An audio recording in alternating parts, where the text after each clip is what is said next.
going to go live. So, cool, looks like we're live. So Frank, thanks very much for coming on the show tonight. This is Better Futures, where we talk about the issues in aged care, the good things and the bad things. And I'd just like to say thank you for coming along. Now, for the people out there who don't know who Frank is, Frank is the CEO of the RFBI. So, if you want to get that right? Yep.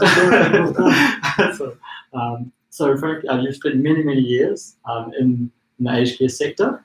Done a lot of good work, and I'm really looking forward to this conversation. Just trying to understand a bit more about how the whole industry works. Can you tell us, just for starters, like what sort of work do you do at the CEO, but what sort of stuff do you do there? I just try and delegate as much as possible, Andrew. Yeah. Thank you. Thank you very much for inviting me on. I'm really looking forward to having a talk about aged care. It's a very important topic, and one that everybody at some stage in their lives will face in one form or another. RFBI, or Royal Freemasons Benevolent Institution, has been around for 140 years. Wow. We've had various manifestations as to what we did, but basically we started off back in 1880 to provide help to Masons who had fallen upon hard times. All right. We've evolved over those 140 years. We've run hospitals, and then we were gifted a parcel of land in Newcastle. Yep. And that's where our genesis was with aged care. How long ago was that? That was in the 1970s. Right. So we've been in aged care since about 74, I think. Yeah, right. So we're Quite some time. fairly new players. Is that new? Okay. And we've slowly but surely grown. We provide residential aged care throughout New South Wales and the ACT, as well as retirement village, as well as care at home. So we cover all aspects. Is there anything else you can do in aged care? Like you've got residential around home? Not under the federal sphere, no. Right. There is some work you can do under the state, but no, not under the federal sphere. Right. So we've been running aged care for a period of time. I've been with the organisation come on 15 years now. Wow. Before that, I was in disability services, which was also a wonderful industry to be in. Yeah. And I've been the CEO now for just over 4.5 years. Yeah, right. CFO, then COO, now the CEO. It's been an absolute hoot of a ride. No one told me there'd be a pandemic. I didn't know either. But we've, so what's RFBI been doing, especially, or what are we doing now? The last 12 months, the last calendar year, we obviously, along with just about every other business in Australia, we've battened down the hatches. We've been concentrating on keeping our residents and our staff safe. Yeah. Keep providing services in a new normal, if you wish. Right. And I think we've managed to do that fairly successfully. Yeah. You can't please all of the people all the time. How do you measure successfully? Like, well, I'm not a superstitious person, but I'd have to knock on wood somewhere. First of all, keeping the virus out. Yeah. Secondly, our surveys of our residents throughout this period of making sure that they feel safe and they feel happy. Right. The surveys have been phenomenal success. The residents are feeling, in fact, the residents want us to continue. Right, they love this kind of thing. They've never felt so safe. Wow. We've also spoken to our staff. Without our staff, we're nothing. Our organisation is our staff, is our workforce. And our workers have, they knew that they've known throughout this period of time that our primary focus has been them. My attitude is, if I give them the tools to do their job, then, and I remove all the angst, all the anxiety, all the fear, the fear of losing their job during the pandemic, the fear of becoming ill, etc., then they can concentrate on what they do best. Yeah. So my focus is, and that's taking care of people. So my focus and the focus of the leadership team has been to make sure that the staff have got the equipment, the peace of mind to continue doing what they do. Yeah. So what do you think, and this is a question I asked my guests, what do you think are some of the biggest issues in aged care at the moment? And there's a lot of, from what the research we've done previously, and we talked about on the show, there's a lot of problem with financial stress and running aged care facilities, and there's problems with workforce, there's problems with understanding what's going on in the homes, there's myriad issues. What are some of the key issues that you think are facing the industry? You've answered all the questions. They are, the first two especially are major issues. We've got a challenge that the industry is under financial stress and was prior to COVID coming about. Yeah. The difference, I guess, in aged care is we talk about funding. It's not about funding. Right. What we receive or what's paid to us, the government actually subsidises or contributes towards the consumer's cost. Yeah. It's like if you go to the GP. Yeah. And the GP bulk bills, that's great. That means that the government has contributed 100% towards your doctor's visit. And some doctors don't bulk bill and they charge you a difference. Yeah. So the government only contributes a certain amount. There is no difference from that to what we receive. The challenge here is if you go to your GP and the bulk bill is, say, $30 for a consultation, the GP can choose to charge 40, 50, 60, 100, 200, whatever it is, for their consultation. Yeah. You then decide whether or not you go to that GP or to another one. Yeah. In aged care, we do not have the ability to set the price of the service we provide. So who sets the price? The government sets the price. Right. Okay. Trouble is, the price that's been set does not reflect the cost of providing the service. Right. And since 2016, the differential between the cost of providing the service and the price at which we get paid for that service has consistently diminished until it's now flipped the other way around. The cost is now greater than what we're being paid for the service. Right. So how come it's slowly but surely gotten worse and worse? Like, is there something behind that, or? Well, I think it's called budgeting. Budgeting. Okay. It's providers' budgets. Yep. Maybe we're not as efficient as we could be. No, I don't doubt that in many cases that is part of the issue. Yeah. But it's also the federal budget. Right. There are more and more people requiring aged care services, and there is the same pool of money. Right. So the government capped how much money can be paid out? Or? Well, they haven't. They've capped it on a per head basis. Right. So you'll hear that the government will say, well, we've given an extra $30 million or 30 billion, 30 million, 40 million, whatever the figure it is, to aged care. But if you've got a 100-bed aged care facility and it's full, you've got 100 residents, you're not receiving any extra money. Right. Because that extra money is going to a new facility that's being built to fill the beds in that case. So it's a little misleading when they say we've given extra 30 and 40, whatever figure it is in funding, because that's great to allow more beds for people, but the people that are currently receiving the care, their actual unit value, poor choice of words, the amount that we get compensated or the amount that the government contributes per resident is actually diminished. Right. But the government set a price at some time, like when they did their investigation, and that price hasn't changed, or so there's no. Well, how no, the way it works is that each resident, based on their acuity levels, receives a certain amount of contribution by the government. It's a funding model. And acuity is like how bad. Acuity is their care needs, basically. To keep it simple, it's their care needs. And what the government's done is they've said, well, for someone who's got an acuity level at this level, they'll get will contribute $180, $120, $60, up to $250, I think. Don't quote me on Sure. that. What was once, say, $180 is now $170. Why? Because they tinker with the funding model. Right. So the funding model gets tinkered with. So you come into our aged care facility before the tinkering and we're receiving $180 towards the cost of your care. Yeah. You then move on and someone else comes in, identical care needs. Yeah. After the tinkering, and we're now getting $170. Right. However, our labour cost in that time has gone up because there's, inflation, right? Well, with enterprise agreements, once a year, there's a factor going up. In our case, we like to recognise our staff. We paid them 2.5% pay increase last year. This year will be 3%.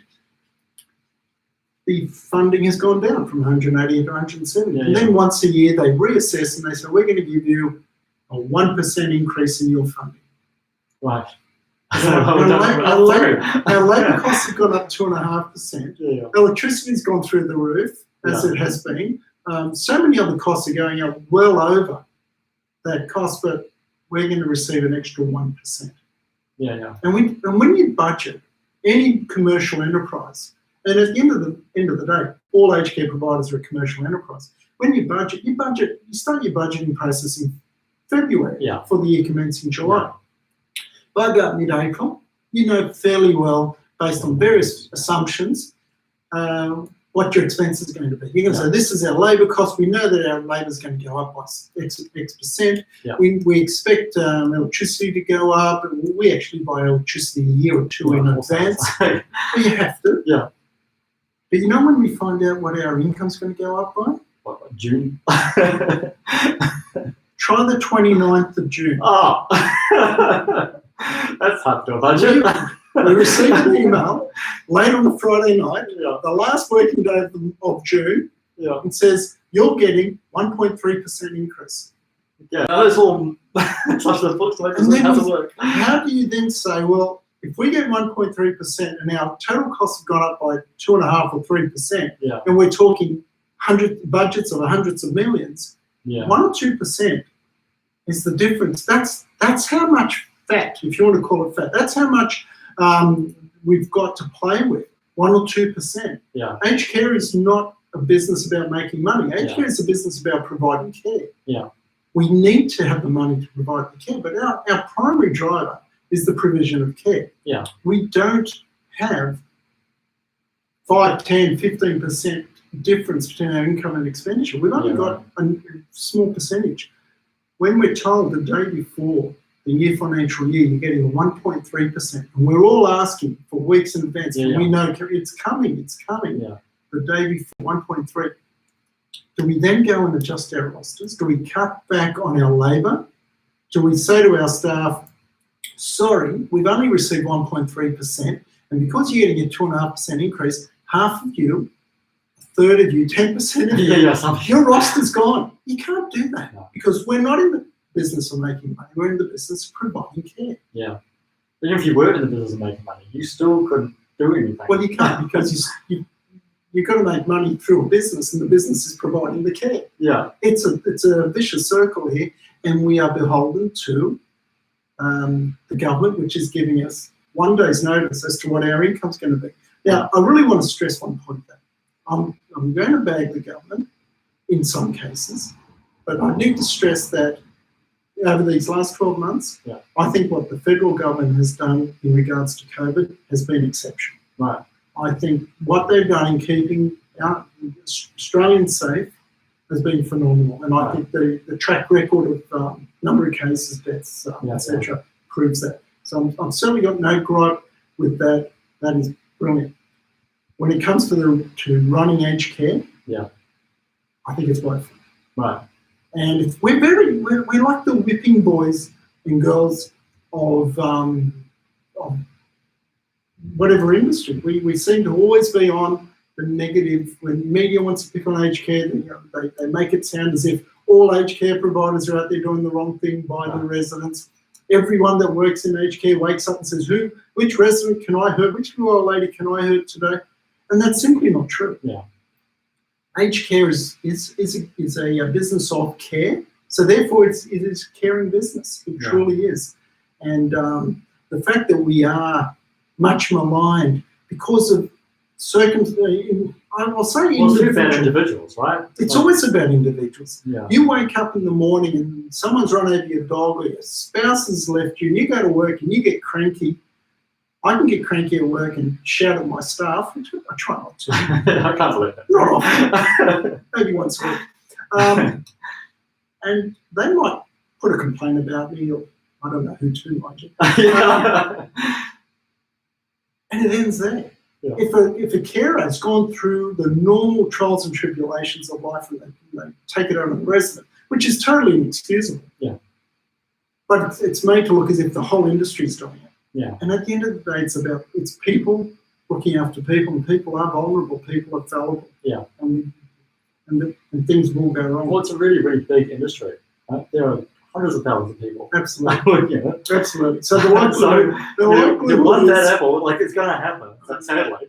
Unfortunately. Yeah, and we've got the Royal Commission going on, right? So there's been a lot of work uncovering all the bad things that happen. Well, the Royal Commission wasn't called to uncover all the good things. No.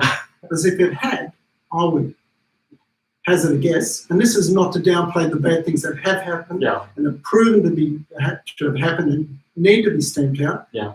But if they were there to look at all the good things that have happened, I think we'd have a hit rate of about 97, 98% positives. Yeah. It's the 2 or 3% negatives which put a negative light on the industry. Yeah. I mean, you say in this conversation that you do surveys, and your surveys show that your residents love what you do. Our residents absolutely love what we're doing. Having said that, I'm in the ivory tower, my words, and when the Royal Commission first got called, I made a point of having a road trip. Right. And along with my COO, Chief of Operations, we went to every facility in this short space of time. Yeah. We wrote to all the families, we wrote to all the residents, we wrote to the local media, we wrote to the local council, etc., and said, I'm going to be there. Yeah. Any question, you can either ask it in the public forum or you can pull me aside and we'll have a private meeting.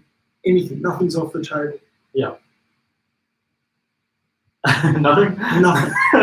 Nothing negative, I should say. Okay, great. I was really concerned there'd be skeletons in our closet. Yeah. Truly. Because I'm hearing good things. I believe the good things. Yeah. Nothing. Everybody was happy. Oh, What a terrible story. I know. There was complaints. They give us too much ice cream. Okay. Okay, well. Don't eat it. Just no. Or staff are run off their feet. Yeah. I know that to be a fact. They all love the work, our employees. They all love our carers. Yeah. There was no negativity. Wow. It was fantastic. What a beautiful story. It is. It's a great story. But that's the story that doesn't get out. You can't know what to pick it up, right? But I honestly don't believe it's unique to RFBI. Yeah. I don't believe it's unique to RFBI.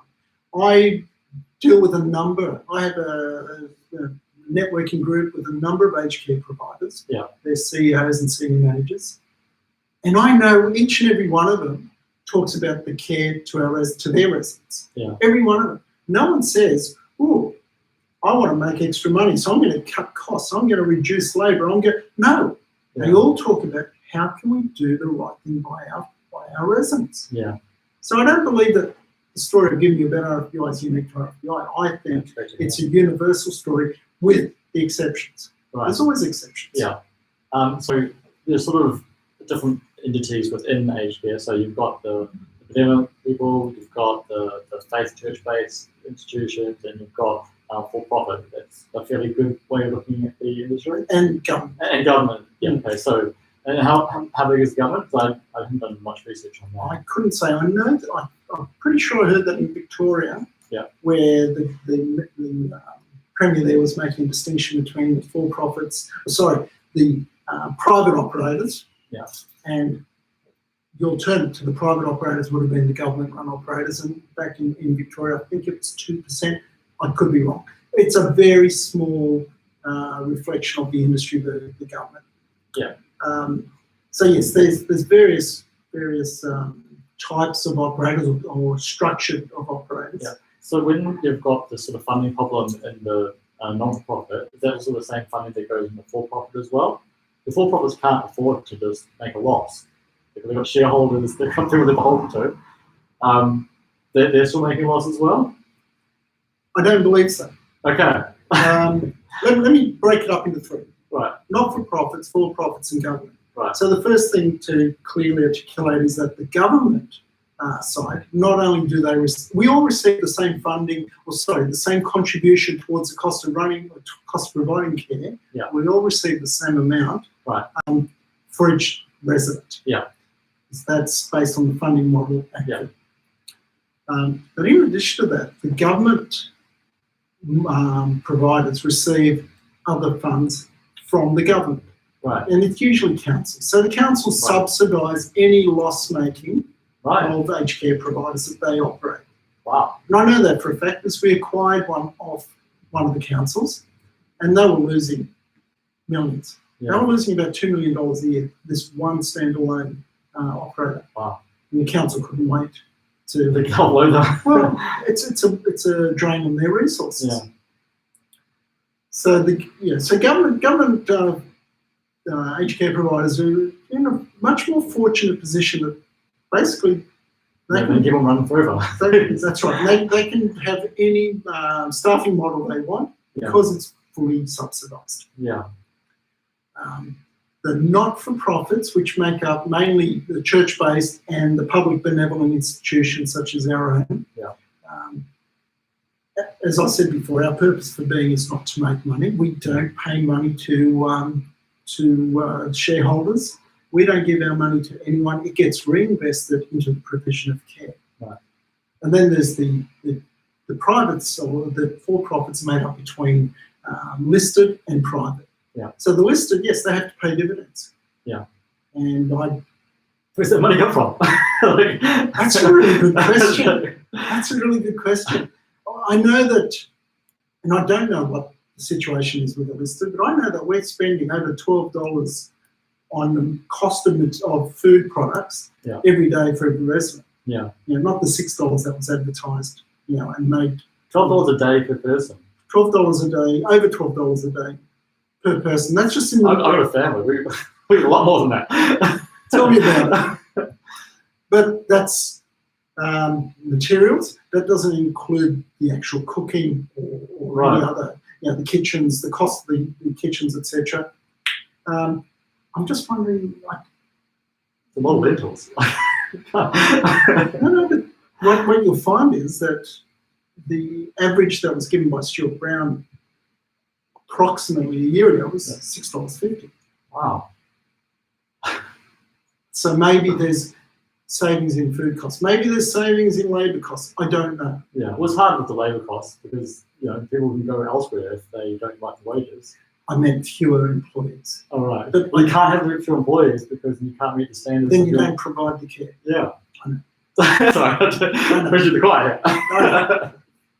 And so staffing, you said that was an issue. Like, what's the problem there? Hard to find staff, they don't get paid enough. Like, aged care employees are not recognised for the work they do. Right. Aged care employees are one of the more poorly paid career choices that anyone can make. Right. Even nurses, registered nurses in aged care get paid, I think, about 20% less than registered nurses in public hospitals. Right, but they do different jobs, right? They have the same qualifications, they have the same responsibility, and their role is to attend to the care needs of people. Yeah. Does that mean that older people are not as important as younger people? It's a horrible question. And the answer is no.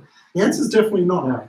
So why are aged care nurses paid less? Well, the average funding to an aged care provider, the average amount of money that we receive as a contribution towards the cost of care, got to choose our words wisely, unfortunately, is, let's say, $250 per person per day. Right. That includes what the resident would pay. Yeah. The average funding in a public hospital is $1,800 to $2,000 a day. Wow. Yeah. 8 to 9 times the amount. Yeah. So maybe registered nurses get paid 20% more because there's a lot more money being paid into the hospital system. Yeah. What's never happened and what we've asked for and what's been asked for by the peaks, peak provider, the representatives of aged care providers, is let's do a cost of service. Let's work out what it costs to provide the service and provide the funding which covers the cost. We're not asking to make mega millions. We're not. We're just saying let's cover the costs. Yeah. But there's been an abject refusal to do that because if it was done, the average funding wouldn't be $250 a day with resident contributions. Yeah. It'll be $300, $350, whatever it may be. So until we actually work out and get a funding model which represents the cost of providing the service, it's not going to happen. It would have to be a funding model that's derived outside of government because they're heavily biased to make sure it's smaller. It needs to be done outside of government. It needs to be arranged by an independent body that is not influenced by government budgets or by provider lobby groups. It's got to be independent. It's really hard to be independent. Because so much of the money comes from the government. Like, of course. Like 70 to 80%, right, of the funding comes from the government. So, it's hard. But I'm sure there's not that they can do that. Well, I hope so. Deloitte's or let's see. So the real challenge in aged care is because we've got underpaid staff. Is if people are looking for a career choice, why would they choose an industry where the work is hard. Right. It's constant. But it's meaningful though. It is So- extremely meaningful. Yeah. But you still need to put food on the table. You still need to pay the rent or the mortgage. Yeah. You still need to pay for your children's education. It is meaningful. And that's why we usually get people who have raised a family, mainly housewives who have raised Yeah. a family, and they're saying, well, I've looked after mum and dad for a few years. I received a lot of pleasure or a lot of satisfaction in Yeah. doing that. And that's the sort of cohort that we're receiving, Right. which is wonderful. It is. It's great. You can't work for 30, 40 years, can they? Correct. The average age, last I looked, the average age of aged care workers was around about 50 years of age. Right. That means that, let's say there's 200, 300, I don't have the facts in front of me. Yeah. That means there's hundreds of thousands of people aged over 50, 60, 70. How many have we got at the other end? There's not too many young people joining the industry. Not too many new people being attracted to the industry. It's almost musical chairs. They leave one organisation, go to the next, go to the next. Yeah, We're but not all the getting- same, right? It's all the same. We're not getting any fresh blood. My concern is that unless we recognise the worth of the aged care employee, whether they are a carer or a nurse, unless we recognise what they're truly worth, we're not going to be able to fill those roles. At the moment, most of the roles are being filled, especially nurses, are being filled by foreign nurses. Right. When you say most, like 80%? Or? I can't say. I'm talking about what we've noticed is prior to COVID, all new RNs that we were employing, they're all foreign qualified who then... All. Sorry? All Yes. everyone's, okay. Yes. Right. Okay, so you've got none coming in now. There's none coming in now. And as part of the nursing degree, there is no requirement to spend time in an aged care facility. None at all. So who goes into an aged care facility? The ones the hospitals reject. Right.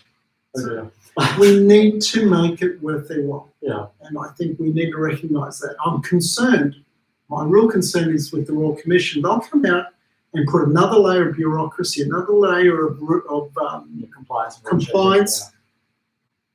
And we're about providing care. Yeah, but compliance in the wrong area, I imagine.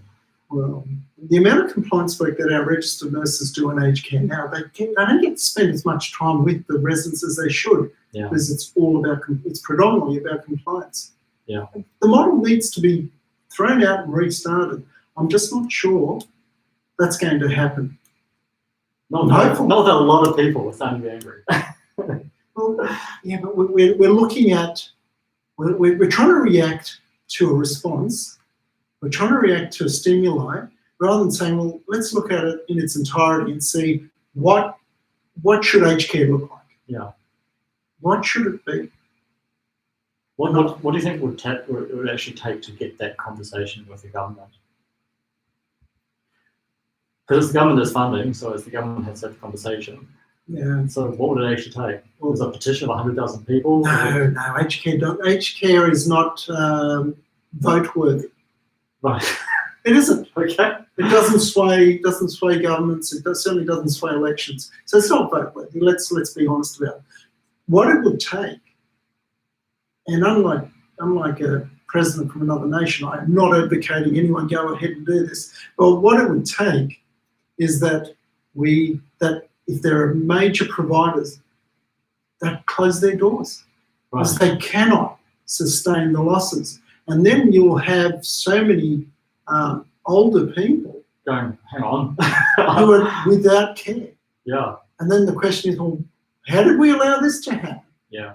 Well, the writing's been on the wall now for 5 years, since 2016. The writing's been on the wall. Nobody's reading the wall. Yeah, I mean, the wall is saying that 80% of companies are losing money, right? That's kind of... Last I saw was 60, but So, it's still more than half. Yeah, and you're going to do that for so long until someone is going to close down. You can't have an aged care facility closed down, because where are people going to go?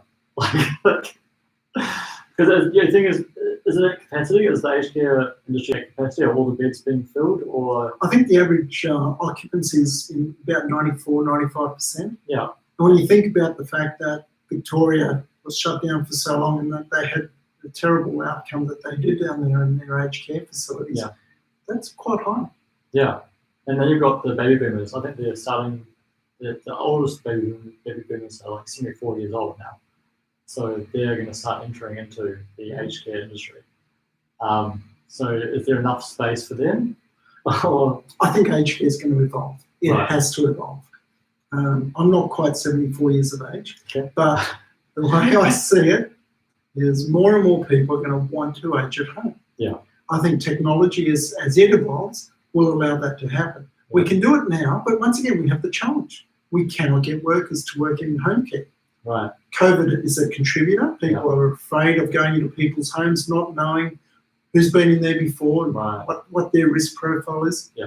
But putting that aside, we're still struggling. The industry, I've reached out to quite a number of providers. The industry is struggling to get home care workers. So even if the government does release another 20, 30,000 packages, Yeah. who's going Who's to gonna provide fill the, them? who's going to provide the care? Yeah. People are there to fill them. Who's Oh, going that's to right, provide yes, the yeah. care? Yeah. But I think once we get the staffing model right, we're going to want to stay at home. Yeah. We want to go somewhere. I'd like to think I'm technologically savvy. I can order an Uber and I can go and visit whoever I want. Yeah. I can have food delivered to me. I can have carers come to me. Yeah. It's in my home, in my neighbourhood. I know the neighbour. I know everyone. One of the downsides of home care is the isolation. Yeah. Because you're not with a community of You're people not like with that in emergency care. Correct. So I think home care will be the driver. I just think it'll be in a retirement village environment Right. where you are with like-minded people, where you are in a community, but you're still in your home. Yeah. The institutionalisation of aged care is what scares people off. Right. Having said that, our residents are really happy. I'm sure many are. They're really happy as they wake up and they get to see someone, they get to talk to people. Yeah. But it's the fear of going into an aged care facility. Yeah, well, the unknown, right? Like they live all their lives in their homes, they know what that's all about. But some other place, well, there's the mind wanders. Well, and you always assume the worst. Right. But anyhow, I think retirement villages providing a home care service will be the future of aged care. It'll be the old hostels that used to be around before we had ageing in place. What were they? We used to have nursing homes and hostels. That was the distinction in aged care. Right. Now it's all been rolled And into. what was a hostel? A hostel was where someone would drive to the aged care facility Yep. and they would drive to the club and have dinner, and their care needs were fairly minor. Right.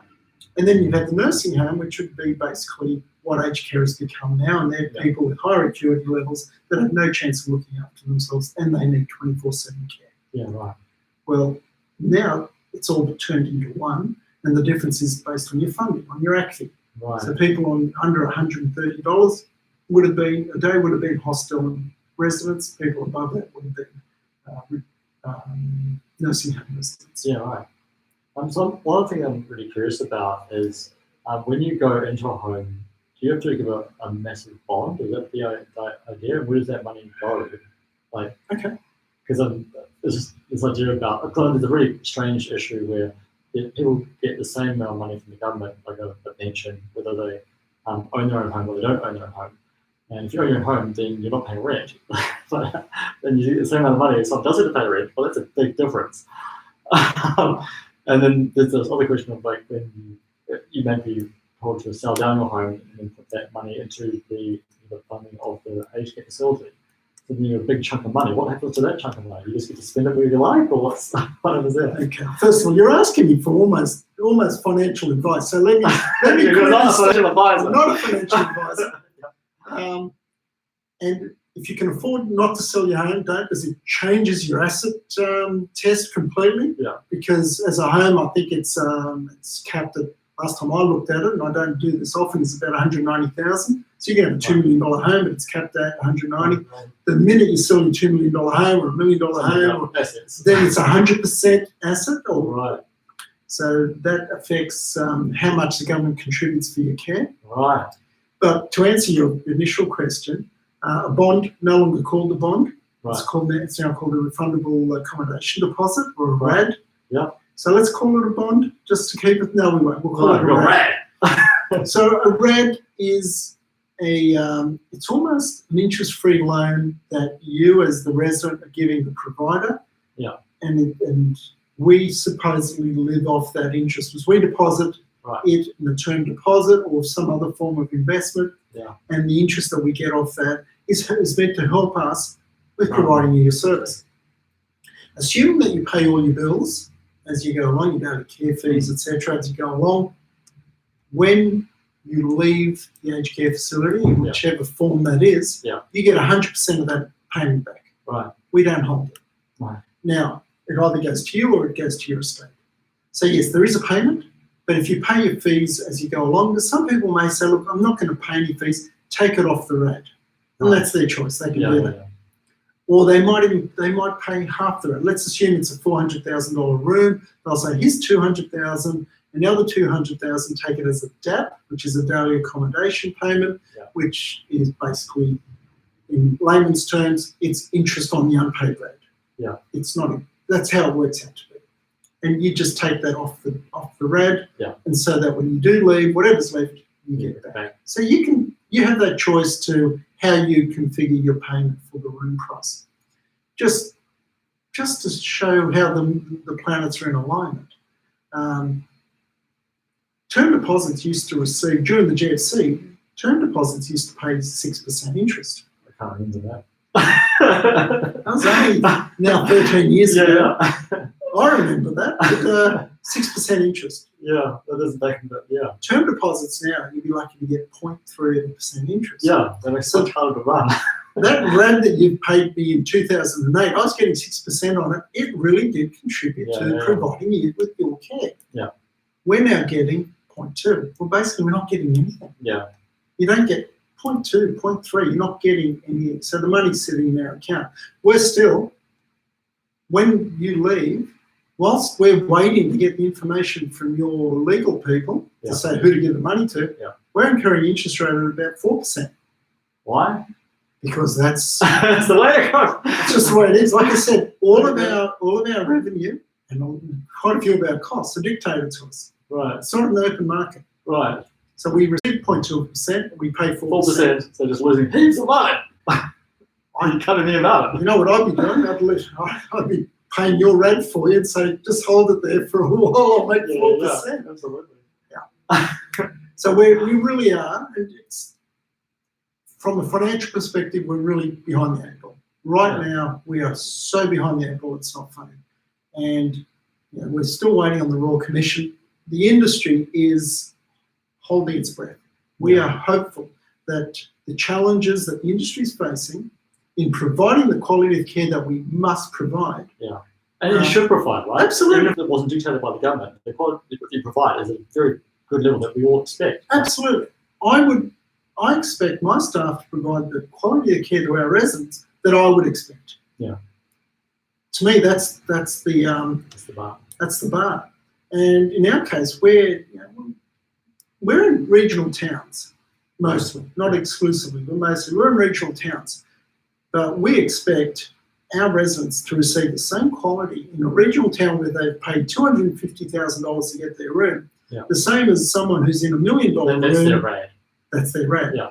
The same as someone who's in $1 million room in Vaucluse. That'd be $2 million. I'm sorry. We've turned it the cappuccino level. Right. We don't want anyone to have instant coffee unless, even if they like instant coffee. Everyone gets a cappuccino, or everyone gets an espresso, or whatever. Everyone gets a minimum standard. That minimum standard's set quite high. That's our expectations of our staff and the managers of each of our villages to provide. But it's tough. Yeah. It's tough. Are other people having lower standards or is it wrong? I don't think it's about having higher or lower standards. I think some organisations, we've got 22 locations. Yeah. We've been around for 140 years. We've built up a fair chunk of equity on our balance sheet. We can withstand this period. We can't withstand it forever. We made our largest operating loss in our history last year. Yeah. And that's a COVID year, though. So it's a COVID year.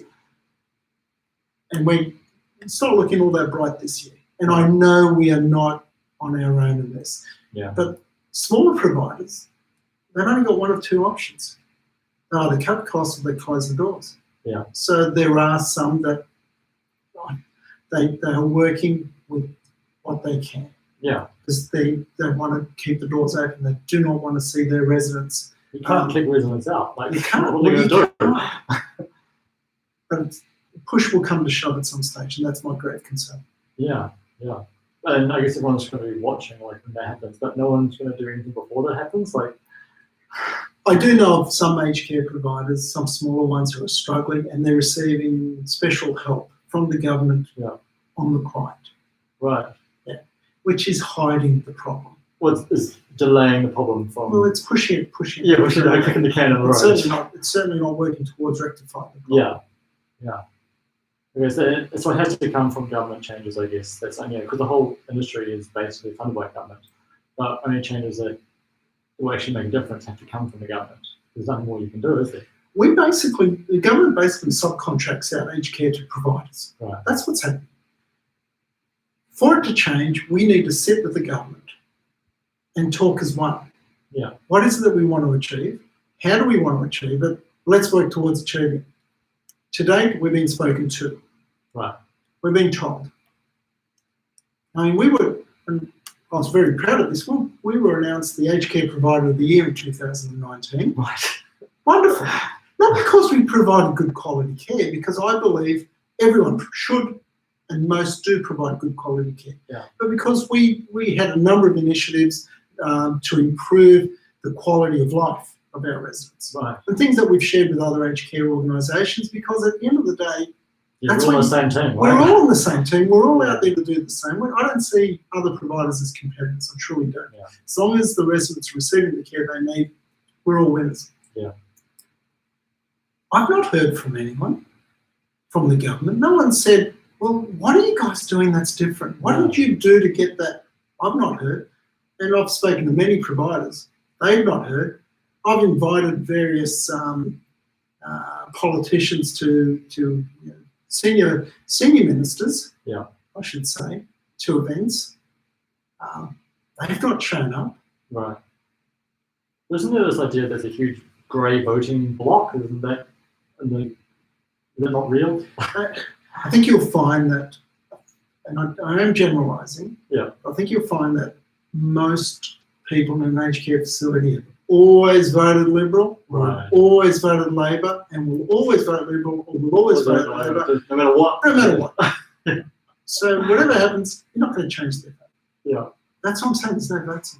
Right. That makes sense. And will that change as more baby boomers get into the aged care facilities? Because they're a little bit more Possibly.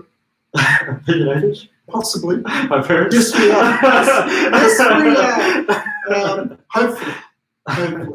But yeah, when's that going to happen? Yeah, well, it starts this year.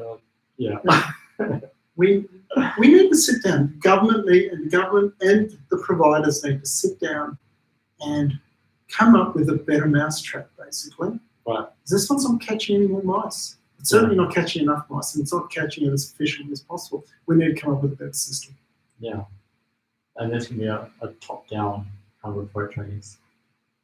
Because there's different ways of solving problems, right? There's bottom-up and top-down. It's really hard. I don't know. I've read a few books about how management doesn't really work from the top down. It's always like the small ideas that pick that up. But I guess it's just your small ideas that not you're small, but all these little ideas you had that are really good, they actually pick it up to the top, so it all works, and I believe us, and just do it everywhere. So with this percolation, there's a non-permeable membrane preventing it from getting some holes. We need to make it semi-permeable. We need osmosis. Well, that's a challenge.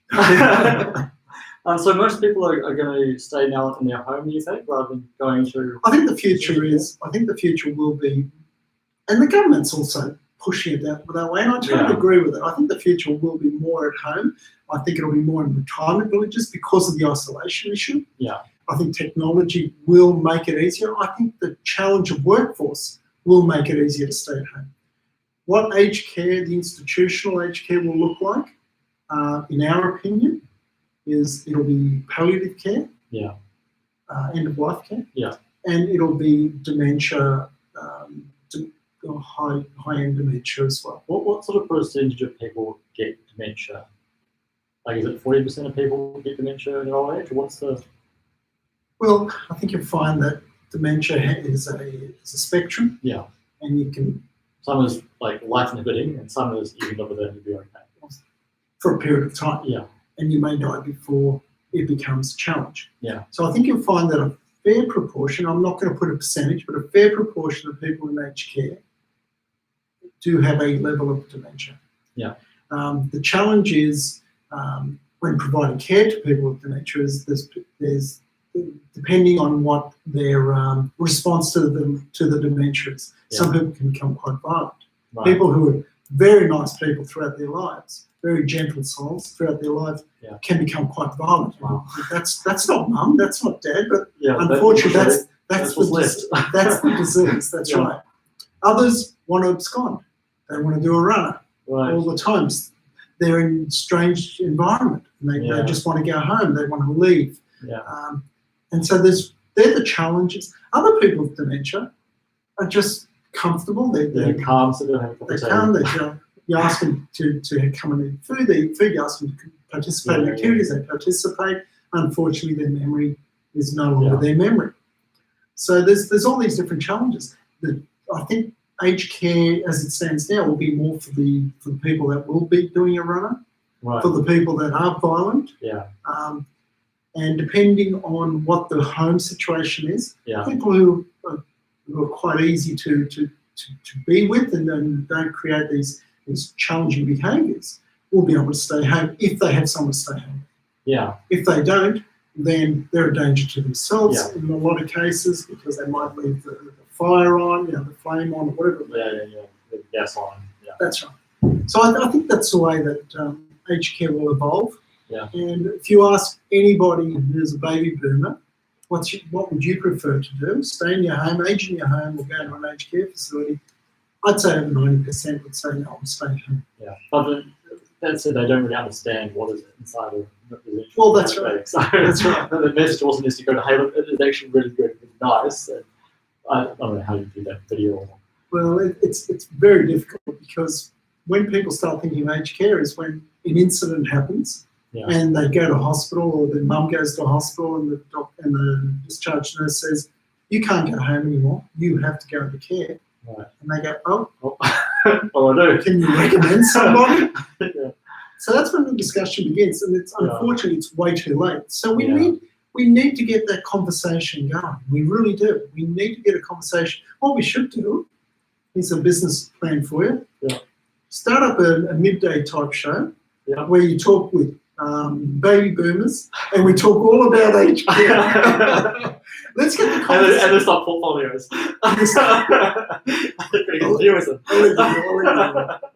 Because if we can get the conversation going in the community, Yeah. so that There's an awareness. there's an awareness. Yeah. I can assure you that the majority of people who put their loved ones into aged care do so with a feeling of guilt. Yeah. Mum was there when I was little. Mum was there when I was growing up. Mum was there. So Now that mum needs me, I'm not there for it. There's a huge feeling of guilt. And mum doesn't want to go into aged care. Yeah. No one says, hey, let's do it. I'm looking forward to it. And therefore, there's a high level of depression because people don't want to be there. Right. They need to be there. Yeah, right. And a lot of them over a period of time say, hey, this wasn't as bad as I thought. Actually, this is quite good. The food's great. Yeah. I can tell you the food's great. Yeah. Not everywhere. I can only speak for mine. Yeah. The food is great. The activities are wonderful. We get to go on bus trips. We get to see places. The family can come whenever they want, pre-COVID. It's good. And I get people to talk to. I'm not alone all day. Yeah. The staff are wonderful. I've made friends. It's not bad. Yeah. That's a good one. But it's not your first choice. Yeah. It's not your first choice. So we've got to start that conversation. We've got to normalise aged care. Yeah. We're not hiding people away, and we're not locking them up. It's not an institution, like it's not a mental institution. Not at all. In fact, there's no such thing as a mental institution. Yeah, shut them all down. So we now have disability service providers. Back in the 40s, 50s, 60s, they were mental institutions, and we realised they're actually not mental. They're just people with a disability. Yeah. In our case, they're people with an ailment. Yeah. Yeah, aging's not a disease. Yeah. It's it's what comes with it. Yeah. We've got to normalise. We're all going to get old if we're lucky. Yeah. If we're really lucky, we're all going to get old. And we've just got to wake up to the fact that it's part of life. Yeah. And in many communities, older people are seen as mentors, they're seen as wise people. We lock them up. We put them away. Yeah. And we make the decision at the last minute. Let's make it a conversation. Yeah. A rational conversation with his face, not thinking over you. Yeah, that's a good idea. Because people are going to get old. I'm going to get old one day. You're going to get old one day, Frank. I remember when I was the youngest guy in the office, Right. and I was the kid, and I was there, and I did all the terrible jobs. Yeah. Now I'm one of the oldest guys in the office. I'm still a kid at heart, and I still do all the terrible jobs. Full circle. But I guess from my perspective, in my role, I have to empower my team to do what they do. They've got to empower their team, and one of the things that we're now, and for my guys that are watching this, one of the things that we're now going to be concentrating on is discipline. Right. And I'm not talking about discipline as in whacking people. I'm talking about having a culture of discipline, right, whereby you know your job, yeah, you know what you got to do, yeah, you do it. Yeah. And we concentrate on that. What's the opposite of that? Laissez-faire. Right. Not having a structure in place. Right. Now, that's the opposite. As you feel, yeah. Do as you wish. Do as you want. I think I might not give them lunch today, no. No. But if we have a culture of discipline, we all know what we're doing. Yeah. It becomes a lot easier. Less confusion. It's less confusion. It's less double up. It's not, I thought you were doing that. Either. It's about knowing what you're doing. Now, if we can then extend that out to our residents, they know what's going on. Yeah. They have that consistency. They understand it. I think it just makes life that much easier. Then you have an expectation which is realised. Usually, when someone's upset, why are they upset? Yeah. Because they had an expectation that wasn't realised. Yeah. So this is about setting expectations, realising, and delivering on them. And delivering them. Yeah. Cool. Okay, so what do you think of the future of home care? What does that actually mean for people being in home for long periods of time? Are they going to look after themselves pretty well, or is it just going to, because you're saying that there's going to be more palliative care, so that means they're not going to look after themselves so well? No. End of life. We're all going to approach end of life at some stage. Something's going to get us all. And when you get to the point where you can't look after yourself, right, and where somebody coming in and checking up on you or providing you a service on a daily basis for however many hours is no longer sufficient, right, then it's aged care. Then it's residential aged care. Like I said, I think the future is we're going to stay at home. I think home will evolve. It won't be the family home that you lived in for the last 30, 40, 50 years. It'll become like a one-bedroom, kind of easy to manage. Well, it'll become a smaller place within a village of like-minded individuals. Yeah. How good is that? You're no longer alone. Unfortunately, us blokes don't get to live as long as women. Yeah. So therefore, most aged care facilities have a representation of about 80% women, 20% men. Yeah. Most retirement villages are pretty much the same. The average age, this is an interesting fact, at RFBI, the average age of someone entering into an aged care facility is 83 years of age. Wow. The average age of someone entering into a retirement village is 83 years of age. So it just comes down to your physical well-being, your ability, and usually with retirement villages, more so than aged care, you have both partners alive. Yeah. So I think retirement villages will become so much more important as Australia's population ages. Yeah. And that'll become the new community of older Australians. Yeah. Now I'm hoping, to be honest, it's not going to be a situation where a retirement village is a locked off area, which is almost becomes an institution. Yeah. I want it to be open. I want there to be a preschool in there. Or I want there to be a TAFE or whatever it is, so that we have community. Real community. Real community. Just like one of us. Exactly. We don't want just 83-year-olds there. Yeah. We want others in there as well. One thing that I've learned about older people, and it actually applies to me as well, you get a lot of joy by seeing children. Yeah. You'll get a lot of joy when you see pets and whatever else, but also children bring joy to the lives of everyone. Yeah. But you won't believe when our residents have children coming in, the joy it gives them. Yeah. So have them as part of the community. All the time. Let's not segregate. Yeah. Let's remove segregation. Yeah. A retirement village should not be segregated, but it should be predominantly people over 83 years of age or whatever the average age is.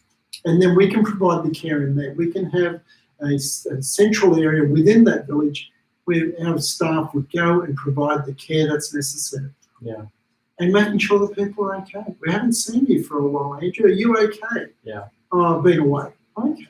Well, been a bit down. Okay. Well, but we check on you on a daily basis. Make sure you're fine. I think that's the future. I know that if I have the choice, that'd be my choice. Yeah, absolutely. I don't think any human being should be left alone. Well, that's right. We are social creatures, and we thrive when we're with other people.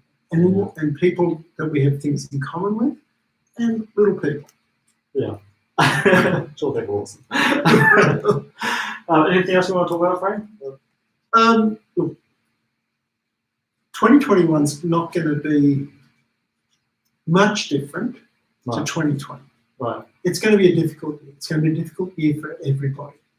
What's important is that we keep a positive outlook. Yeah. I honestly believe that 2021 will end so much better than it's begun. And it hasn't begun that badly, but I think it will end so much better. Yeah. I think 2022 is going to be a phenomenal year for Australia. Right. I'm really looking forward to that. But what we do need between now and the not too distant future is we need to sit down, we need to talk. We need to talk with the community. What you're doing is phenomenal. It's fantastic.